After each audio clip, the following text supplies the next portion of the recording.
நல்லதுன்னு மருத்துவர் ஐயா சொன்னாங்க. ஆனா இன்னைக்கு மருத்துவர் ஐயா 14 ஆண்டுகள் கழித்து களத்துக்கு வர வேண்டிய காரணம் என்ன? காரணம், ஒரு ஆட்சி எப்படி இருக்கக்கூடாது என்பதற்கு உதாரணமாக ஒரு ஆட்சி இங்கே நடந்து கொண்டிருக்கிறது. எதற்காக மருத்துவர் ஐயா தன்னுடைய உயிரை கொடுத்து வாழ்ந்து கொண்டிருக்கின்றார்களோ, மது இருக்கக்கூடாது என்று வாழ்ந்து கொண்டிருக்கின்றார்களோ, அது ஆறாக ஓடிக்கொண்டிருக்கிறது. 65 பேர் இந்தியாவினுடைய எந்த மாநிலத்திலும் கூட சமீப காலத்தில் கள்ளச்சாராயத்தை அறிந்து இறந்ததாக நாம் பார்க்கலை. ஆனா தமிழகத்தில் 65 பேர் இறந்திருக்கிறாங்க. 23 பேருக்கு முழுவதுமாக கண் பார்வை இல்லை. இந்த அவலத்தை எல்லாம் பார்த்து கொண்டிருக்கின்றோம். எப்படி மருத்துவர் ஐயாவால் பொறுத்து கொண்டிருக்க முடியும்? அதையெல்லாம் தாண்டி மக்களுக்கு எதிரான ஒரு ஆட்சி இங்கே நடந்து கொண்டிருக்கிறது. அதை எப்படி கை கட்டி வேடிக்கை பார்ப்பது என்கின்ற ஒரே காரணத்திற்காக இன்னைக்கு தேசிய ஜனநாயக கூட்டணி சார்பாக பாட்டாளி மக்கள் கட்சி இங்கே களத்தில் இறங்கி நம்முடைய அன்பு தலைவர் சி அன்புமணி அவர்கள் நம்முடைய வேட்பாளராக நின்று கொண்டிருக்கின்றார்கள். அருமை சொந்தங்கள், இது ஆண்டவன் நமக்கு கொடுத்திருக்கக்கூடிய ஒரு வாய்ப்பு. அண்ணன் இன்னைக்கு சட்டமன்றத்துக்கு போறனால தமிழகத்துல ஆட்சி கவிழ்ந்துருமா? இல்லைங்க. சி அன்புமணி அண்ணன் அவர்கள் இன்னும் ஒரு 15 நாட்கள்ல சட்டமன்றத்துக்குள்ள போனா தமிழகத்தினுடைய அரசியல் வரலாறு மாறுமா? மாறும். இதற்காகத்தான் இந்த தேர்தல் ஒரு சரித்திர முக்கியத்துவம் வாய்ந்த ஒரு தேர்தல். இன்னைக்கு திமுக என்கின்ற இந்த கட்சி எப்படி ஆட்சி பண்றாங்க? இதை சாமி விவேகானந்த் அவர்கள் பல ஆண்டுகளுக்கு முன்பு சொல்லி இருப்பார். ஒரு குரங்கு, அந்த குரங்கே தன்னிலை மறந்து இருக்கக்கூடிய ஒரு குரங்கு மரத்து மேல ஏறி இருக்கு. அந்த குரங்கு மரத்தின் மீது அமர்ந்து இருக்கும் பொழுது ஒரு தேல் அந்த குரங்கை கடிச்சு வச்சிருது. யோசிச்சு பாருங்க, ஒரு தேல் ஒரு குரங்கை கடிச்சு வச்சா அந்த குரங்கு எப்படி இருக்கும்? அதுக்கப்புறம் அந்த குரங்கு கல்லை குடிக்குது. சோ தேளால் கடிப்பட்ட ஒரு குரங்கு கல்லை குடித்து விட்டு வீதிக்கு வந்தால் எப்படி இருக்குமோ அதுதான் இன்று திராவிட முன்னேற்ற கழகத்தினுடைய ஆட்சி. மதம் பிடித்த யானை என்று சொன்னால் அது பொய்யாகிவிடும். அதிகார பலத்தை வைத்துக் கொண்டு நான் என்ன வேண்டுமானாலும் செய்வேன், யாரும் என்னை கேள்வி கேட்க மாட்டார்கள். ஜனநாயகத்தில் தேர்தல் வரும் பொழுது பணம் கொடுத்து விலைக்கு வாங்கி விடுவேன். ஜனநாயகத்தையே ஒரு புதைகுழியிலே நான் புதைப்பேன். அப்படி இருக்கும் பொழுது மக்கள் என்னை பற்றி எப்படி பேசுவார்கள் என்பதை இந்த 3 ஆண்டு காலமாக திமுக தன்னுடைய ஆட்சியில் நடத்தி கொண்டிருக்கின்றார். ஈரோடில் இடைத்தேர்தல் நடந்தது. பட்டி பட்டியாக மக்கள் அடைத்திருந்தார். ஆனா இங்கே பாட்டாளி மக்கள் கட்சி இருக்கிறனால அந்த பட்டியெல்லாம் பறந்துவிடும் என்பதற்காக விக்கிரவாண்டிக்கு பட்டி வரவில்லை. ஆனா பட்டிக்கு பதிலாக இங்கே வேட்டி வந்திருக்கிறது. கடந்த 2 நாட்களாக பார்த்து கொண்டிருக்கின்றோம். 3 வருட காலமாக ஆட்சியில் இருக்கக்கூடிய ஸ்டாலின் அவர்களுக்கு தன்னுடைய ஆட்சியின் மீது அவருக்கே நம்பிக்கை இல்லை. நான் வேலை செஞ்சிருக்கிறேன், நாங்க இந்த இடைத்தேர்தலில் யாரும் வந்து ஓட்டு கூட கேட்க மாட்டோம், நீங்க திமுகக்கு ஓட்டு போடுங்கன்னு அவர் சொல்லி இருந்தால் நாம் அவரை பாராட்டி இருக்கலாம். அதை விட்டு விட்டு வீதி வீதிக்கு ஒரு அமைச்சர், அந்த அமைச்சர் கூட சில அல்லக்கைக, அந்த அல்லக்கைகளோட வேட்டி, அவங்களோட பணப்பை, இதை வைத்துக் கொண்டு இந்த தேர்தலை விலைக்கு வாங்கி விடலாம் என்று விக்கிரவாண்டிகளை சுற்றி கொண்டிருக்கின்றார். அதற்கெல்லாம் பதிலடி கொடுப்பதற்காகத்தான் இந்த பிரம்மாண்டமான பொதுக்கூட்டம். மேடையிலே நம்முடைய தலைவர்கள் எல்லாம் அண்ணன் அன்புமணி அவர்களோடு கைகோர்த்து இங்கே நின்று கொண்டிருக்கின்றோம். அருமை சகோதர சகோதரிகள், தமிழகத்தினுடைய அரசியலை மாற்றக்கூடிய தேர்தல். மேடையில் நம்முடைய இருபெரும் தலைவர்கள், முன்னாள் முதலமைச்சர் அண்ணன் ஓ பன்னீர்செல்வம் அவர்கள், அண்ணன் டிடிவி தினகரன் அவர்கள், இருவருமே அம்மாவினுடைய சாட்சியாக இங்கே அமர்ந்திருக்கின்றார். எப்படி புரட்சி தலைவர் அவர்களுக்கு திண்டுக்கல் என்பது ஒரு மந்திர சொல்லாக மாறியதோ இடைத்தேர்தல்ல, அதே போல தேசிய ஜனநாயக கூட்டணிக்கு விக்கிரவாண்டி என்கின்ற மந்திர சொல் தமிழகத்தினுடைய அரசியலை மாற்றக்கூடிய மந்திர சொல்லாக இருக்கு. இன்னைக்கு அண்ணன் அன்புமணி அவர்களை கொஞ்சம் உத்துப்பாரு. அவர் சி அன்புமணி மட்டும் இல்லைங்க, அவர் சி அன்புமணி BA. இன்னைக்கு தமிழ்நாட்டில் BAனா என்னன்னு தெரியும். அண்ணன் RS பாரதி அவர்கள் சொன்னாங்க, நாய் கூட BA படிக்குமா? பாத்தீங்க, கேட்டீங்களா? நாய் கூட தமிழகத்தில் BA படிக்கும். அதெல்லாம் நாங்கள் போட்ட பிச்சை. இது இன்னைக்கு மட்டும் சொல்லுங்க, தொடர்ந்து திராவிட முன்னேற்ற கழகத்தினுடைய அராஜக பேச்சு. தமிழகத்தில் வழக்கறிஞர் இருக்கின்றார்கள், நீதியரசர்கள் இருக்கிறாங்கன்னா நாங்க போட்ட பிச்சை. நேற்று சென்னையில் அவர்கள் பேசியது, BA நாயெல்லாம் படிக்குது, தமிழகத்தில் நாய் கூட BA படிக்கலாம். ஆனால் அன்பு சகோதர சகோதரிகளே, ஒரு திமுக ஆட்சியினுடைய உச்சகட்டம் எந்த அளவுக்கு போயிருக்குன்னா, அராஜக போக்கு எந்த அளவுக்கு போயிருக்கிறது என்றால், நம்மை எல்லாம் நாய் என்று சொல்லக்கூடிய அளவுக்கு திராவிட முன்னேற்ற கழகத்தினுடைய அராஜக போக்கு இருக்கு. அதே BA படிச்சுட்டு 2016 தேர்தல் இங்க நின்று நமக்காக தொடர்ந்து உழைத்துக் கொண்டிருக்கின்றார். அவருடைய துணைவியாரும் கூட ஒரு பள்ளி ஆசிரியராக இருக்கிறார். நமக்காக ஒரு எளிமையான மனிதர், எல்லா சமுதாயத்தினுடைய அன்பை முழுமையாக பெற்று விக்கிரவாண்டி தேர்தலில் ஒரு சரித்திரத்தை ஏற்படுத்துவதற்காக மாம்பழ சின்னத்தில் நம்முடைய வெற்றி வேட்பாளர் நின்று கொண்டிருக்கின்றார்கள் என்பதை நாம் அனைவரும் உணர்ந்து செயல்பட வேண்டும். அதே நேரத்தில் அன்பு சகோதர சகோதரிகளே, மேடையில் இருக்கக்கூடிய தலைவர்கள் என்ன சாதிச்சாங்க? 2024 பாராளுமன்ற தேர்தலில் மேடையில் இருக்கக்கூடிய தலைவர்கள் என்ன சாதிச்சாங்கன்னு நீங்க கேட்டீங்கன்னா உங்களுக்கே பதில் தெரியும். திராவிட முன்னேற்ற கழகம் 1949 உருவான கட்சி, 67 ஆட்சிக்கு வந்த கட்சி, 5 முறை முதலமைச்சர்களாக இருந்து 6வது முறை ஆட்சி அதிகாரத்தில் இருக்கக்கூடிய திமுக, இதற்கு முன்பு நடந்த பாராளுமன்ற தேர்தலில் வாங்கிய வாக்கு 33%. இங்க இருக்கக்கூடிய தலைவர்கள் எல்லாம் சேர்ந்து பணபலம், படைபலம், அதிகார பலம் இருக்கக்கூடிய திமுகவினுடைய வாக்கு வங்கிய 33%இலிருந்து இந்த தேர்தலில் 27% கொண்டு வந்திருக்கின்றார். இது சாதாரண அரசியல் நிகழ்வு இல்லைங்க. அரசியலை உன்னிப்பாக கவனிக்கக்கூடிய எல்லோருக்கும் தெரியும், நம்முடைய வெற்றிக்கு கிடைத்திருக்கக்கூடிய முதல் வெற்றி மணி இது. 33%இலிருந்து 27% ஒரு ஆளும் கட்சியினுடைய 6% வாக்க இங்க இருக்கக்கூடிய தலைவர்கள் எடுத்திருக்கின்றார். காங்கிரஸ் கட்சி 12% வாக்கு 2019 பெற்றிருந்தது. இன்னைக்கு 10%, கிட்டத்தட்ட 2% காங்கிரஸ் கட்சியினுடைய வாக்கு எடுத்திருக்கின்றார். நம்பிக்கையோடு நாம் நிற்க வேண்டும், அது ரொம்ப முக்கியம். இத்தனை காலமாக எல்லா முயற்சி சென்று பார்த்தாச்சு. ஐயா ஜி.கே. மூப்பனார் ஐயா அவர்கள் ஒரு மிக முக்கியமான ஒரு முயற்சி எடுத்தாங்க. தமிழகத்தில் ஒரு மாற்று அரசியலை கொண்டு வர வேண்டும் என்பதற்காக ஒரு பெரிய முயற்சி எடுத்தாங்க. அதன் பிறகு 2016 மாற்றம் முன்னேற்றம் என்கின்ற மிகப்பெரிய ஒரு முயற்சியை அண்ணன் டாக்டர் அன்புமணி ராமதாஸ் ஐயா அவர்கள் எடுத்தாங்க. ஒரு புதிய அலக்கணம், ஒரு அரசியலே ஒரு வித்தியாசமான ஒரு பார்வை. பேச்சை கேட்கும் பொழுது ஒரு இளைஞர் அரசியலுக்கு வந்தால் எப்படி இருக்கும் என்பது 2016 அவர் பேசிய பேச்சு. இன்னைக்கு 2024 மறுபடியும் இந்த தலைவர்கள் அனுபவம் இருக்குங்க, அனுபவம் இருக்கு. அதிகாரத்தில் அமர்ந்தவர்கள் இருக்கிறாங்களா? இருக்கிறாங்க. நேர்மையாக பணியாற்றல் இருக்கின்றார்களா? எல்லோரும் அமர்ந்திருக்கின்றார்கள். இளமையும் வீரியம் இருக்கா? இந்த கூட்டணியில் இருக்கு. ஒரு புதிய பார்வை இருக்குங்களா? இருக்கு.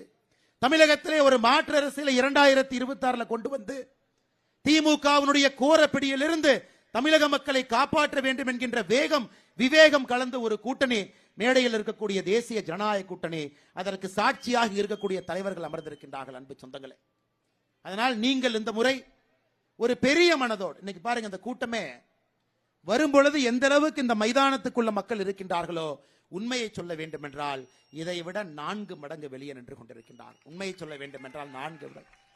இன்னைக்கு காலையிலிருந்து திமுக காரன் ஒரு ஊருக்கு போய் 500 ரூபாய் கொடுத்துட்டு இருக்கான். அந்த கூட்டத்துக்கு மட்டும் போகாம நீங்க வீட்டில் இருந்தா 500 ரூபாய் என்று பரிசு. அதையெல்லாம் தாண்டி இங்கே வந்தவர்கள் நீங்கள். மாற்றம் வந்தே ஆக வேண்டும் என்று வந்தவர்கள் நீங்கள். நிச்சயமாக இந்த விக்கிரவாண்டி இடைத்தேர்தல் 25 ஆண்டுகள் கழித்து தமிழகத்தினுடைய அரசியல் வரலாற்றை எழுதும் பொழுது மாற்றத்திற்கு வித்திட்ட தேர்தலாக இந்த விக்கிரவாண்டி இருக்கும் என்பதற்கு சாட்சியாக நீங்கள் வந்திருக்கின்றீர்கள். அன்பு சொந்தங்களே, நமக்கு 45,000 கோடி வருமானம் கொடுக்கக்கூடிய டாஸ்மார்க் வேண்டாம் என்றால் அண்ணன் சி அன்புமணி அவர்கள் வெற்றி பெற வேண்டும். கஞ்சாவினுடைய புழக்கத்திலிருந்து தமிழகத்தை காப்பாற்ற வேண்டும் என்றால் அண்ணன் சி அன்புமணி அவர்கள் மாம்பழ சின்னத்திலே வெற்றி பெற வேண்டும். படித்த இளைஞர்களுக்கு படிப்புக்கேற்ற வேலையும் வேலைக்கேற்ற ஊதியமும் வேண்டும் என்றால் அண்ணன் சி அன்புமணி அவர்கள் மாம்பழ சின்னத்திலே வெற்றி பெற வேண்டும். தமிழக அரசியலே நம்முடைய தலைமுறை தலை நிமிர்ந்து நிற்க வேண்டும். குடும்ப ஆட்சியினுடைய கட்டுப்பாட்டில் இருந்து ஒரு தலைமுறை, அடுத்த தலைமுறை, 3ஆம் தலைமுறை, 4ஆம் தலைமுறை என்று அடையாளம் காட்டிக் கொண்டிருக்கக்கூடிய திமுகவினுடைய பிடியிலிருந்து தப்பிக்க வேண்டும் என்றால் மாம்பழ சின்னத்திலே அண்ணன் சி அன்புமணி அவர்கள் வெற்றி பெற வேண்டும். அதையெல்லாம் தாண்டி பாட்டாளி மக்களுடைய குரல் சட்டமன்றத்திலே கேட்க வேண்டும் என்றால் சி அன்புமணி அவர்கள் மாம்பழம் சின்னத்திலே வெற்றி பெற வேண்டும். அருமை சொந்தங்களே, நாம் எல்லோரும் பாட்டாளிகள் தான். நாம் எல்லோருடைய சின்னமும் மாம்பழம் தான். நாம் எல்லோரும் டாக்டர் ஐயாவுடைய புதல்வர்கள் தான். நாம் எல்லோரும் டாக்டர் ஜி.கே. மூப்பனார் ஐயாவுடைய புதல்வர்கள் தான். நாம் எல்லோரும் பாரத பிரதமர், உலகம் போற்றக்கூடிய தலைவர் நரேந்திர மோடி ஐயாவுடைய பாதையிலே பயணிக்கக்கூடிய தொண்டர்கள் தான். அன்பு சகோதர சகோதரிகளே, அற்புதமான வாய்ப்பு நம் கண் முன்னால் இருக்கிறது. அற்புதமான வாய்ப்பு. தேர்தலில் நிச்சயமாக வெற்றி பெற முடியும் என்கின்ற நம்பிக்கையில் என்று கொண்டிருக்கின்றோம். இன்னைக்கு புரட்சி தலைவி அம்மாவை பத்தி பேசினாங்க. அடிக்கடி அவர்கள் பயன்படுத்தக்கூடிய வார்த்தை திமுக என்றால் தீய சக்தி என்கின்ற வார்த்தையை பயன்படுத்துவாங்க. ஆனால் புரட்சி தலைவி அம்மாவினுடைய தொண்டர்கள் எப்படி தேசிய ஜனநாயக கூட்டணியுடைய வேட்பாளர் எப்படிங்க கைவிடுவாங்க? தீய சக்தியை ஒழித்து கட்ட வேண்டும் என்றால் உண்மை தொண்டர்கள் மாம்பழம் சின்னத்திற்கு அண்ணன் சி அன்புமணி அவர்களுக்கு தான் வாக்களிக்க போறாங்க. அதுல எந்த மாற்று கருத்தும் இல்லை அருமை சொந்தங்களே. அதனால் மறுபடியும் உங்களிடம் நான் வேண்டி விரும்பி கேட்டுக்கொள்கின்றேன். ஒரு அற்புதமான அரசியல் களத்திலே தேசிய ஜனநாயக கூட்டணி அற்புதமாக உருவாகின்று கொண்டிருக்கிறது. பாரத பிரதமர் நரேந்திர மோடி அவர்கள் சொன்னது போல தமிழகத்தில் தேசிய ஜனநாயக கூட்டணியினுடைய குடும்பம் பெரிய குடும்பம், பெரிய குடும்பம். உண்மையான ஜனநாயகம் அது, உண்மையான ஜனநாயகம். 2026 ஒரு கூட்டணி ஆட்சி எப்படி இருக்கும் என்பதற்கு இலக்கணம் இங்கு இருக்கக்கூடிய தலைவர்கள். இங்கு இருக்கக்கூடிய தலைவர்கள் யாரையும் துதிப்பாடுவதற்கான தலைவர்கள் இல்லை. இன்னைக்கு பாருங்க, திமுகவினுடைய கூட்டணியை பாருங்க, காங்கிரஸ் கட்சி துதிப்பாடும். அங்க இருக்கக்கூடிய எல்லா தலைவர்களும் துதிப்பாடுவார். இங்க இருக்கக்கூடிய எல்லா கட்சிகளும் தனித்தன்மை வாய்ந்த கட்சிகள்.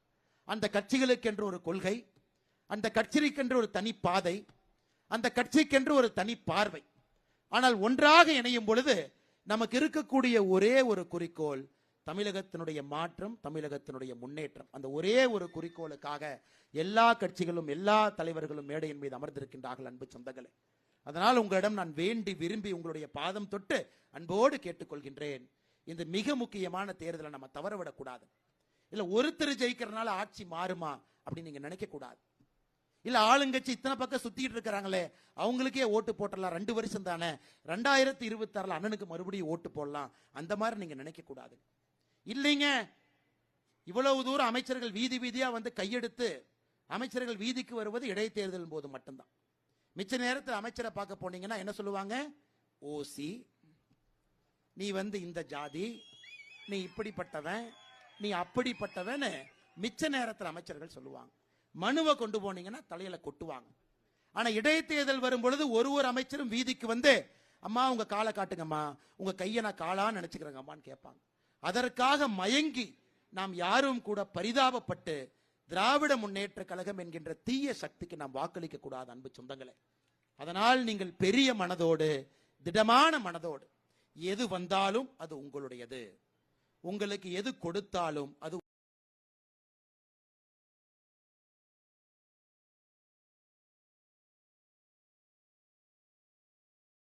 உங்களது போல் நீங்கள் ஞாபகம் வைத்துக் கொண்டு, ஆனால் மாற்றத்திற்காக, நேர்மைக்காக, நெஞ்சுரத்திற்காக, தமிழக மக்களை காப்பதற்காக இந்த முறை மாம்பழம் சின்னத்தில் அண்ணன் அன்புமணி அவர்களுக்கு நீங்கள் வாக்களிக்க வேண்டும் என்று அன்போடு கேட்டுக்கொண்டு, இங்க வந்திருக்கக்கூடிய எல்லா அன்பு நண்பர்களும் அன்பு சொந்தங்களும் கூட எப்படி ஒரு கூட்டணி கட்சியில தொண்டர்கள் இணக்கமாக இருக்க முடியும் என்பதற்கு ஒரு முதல் அச்சாணியாக இந்த விக்கிரவாண்டி கூட்டம், முதல் அச்சாணியாக இந்த விக்கிரவாண்டி கூட்டம்.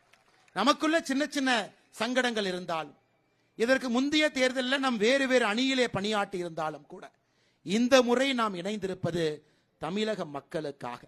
தீய சக்தி திமுகவினுடைய பிடியிலிருந்து தமிழக மக்களை காப்பாற்ற வேண்டும் என்பதற்காக நாம் இணைந்திருக்கின்றோம். அதனால் நம்முடைய அன்பு தொண்டர்கள் இணக்கமாக, இன்னும் வேகமாக, இன்னும் வீரியமாக ஒரு பெரிய இலக்கோடு 2026 தமிழகத்தினுடைய அரசியல் வரலாற்றில் முதலாக கூட்டணி ஆட்சி வரப்போகிறது. எல்லோருடைய குரலும் கோட்டையிலே கேட்கப் போகிறது. எல்லோருடைய தொண்டர்களுக்கும் தமிழகத்தில் மதிப்பும் மரியாதையும் வரப்போகிறது. வேகம், விவேகம், மாற்றம் இருக்கக்கூடிய அந்த தலைவர்கள் நம்மை வழிநடத்த போகின்றார்கள் என்பதற்கு அச்சாணியாக, முன்னோடியாக விக்கிரவாண்டி தேர்தலில் மாம்பழம் சின்னத்திற்கு நீங்கள் வாக்களித்து அண்ணன் அன்புமணி அவர்களை நீங்கள் வெற்றி பெற செய்ய வேண்டும் என்று மறுபடியும் உங்களிடம் வேண்டி விரும்பி கேட்டு, எனக்கு வாய்ப்பு கொடுத்த பாக்காட்டி மக்கள் கட்சியினுடைய அன்பு தலைவர்கள் மேடையின் மீது இருக்கின்றார்கள், அவர்களுக்கும் நன்றி சொல்லி, என்னுடைய அன்பு தொண்டர்கள் இங்கே இருக்கின்றார்கள், அவர்களுக்கும் இந்த நேரத்தில் நன்றி சொல்லி, கடுமையாக நீங்கள் உழைக்க வேண்டும் என்பதை மறுபடியும் உங்களுக்கு வலியுறுத்தி என்னுடைய பேச்சை முடித்துக் கொள்கின்றேன். நன்றி, வணக்கம். பாரத் மாதா கி ஜெய்.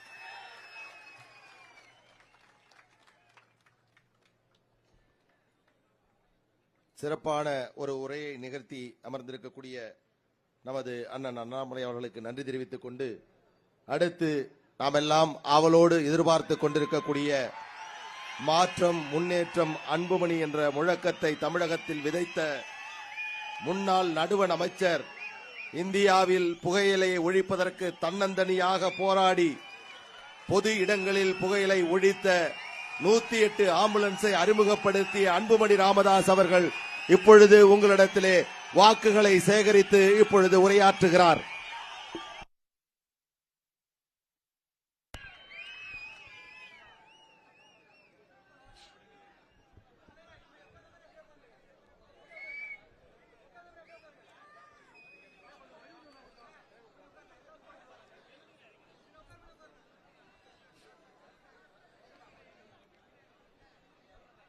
நடைபெறுகின்ற விக்கிரவாண்டி சட்டமன்ற இடைத்தேர்தலில்